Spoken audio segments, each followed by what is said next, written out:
Welcome to Not Milk Never Milk. Subscribe if you're lactose intolerant. You start by confirming the essentials: a 5G-capable handset and an active Vi 5G plan. Without both, you won't see 5G. Once done, verify your SIM type, physical versus eSIM, and enable the proper profile. Also, make sure you are in a Vi 5G coverage zone. Being outside the footprint is the most common blocker. If your phone is locked to another carrier, unlock it now, because network registrations and bans matter for successful 5G attachment. Next, enable 5G in settings.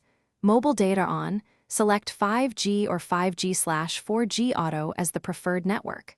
Then update both your phone OS and carrier settings so the handset recognizes Vi's 5G provisioning.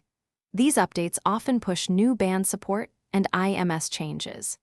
If you've modified APN manually, reset to Vi defaults or input the carrier APN exactly. Incorrect APN can allow connectivity but block advanced services. Once applied, reboot the device to force a fresh network registration. Finally, confirm success by running a speed test and watching the status icon for 5G. If you don't see 5G, try quick fixes. Toggle airplane mode for 10 seconds, reboot, or remove and reinsert the SIM. Switching to eSIM sometimes resolves provisioning issues. Make sure device band compatibility matches Vi's local bands.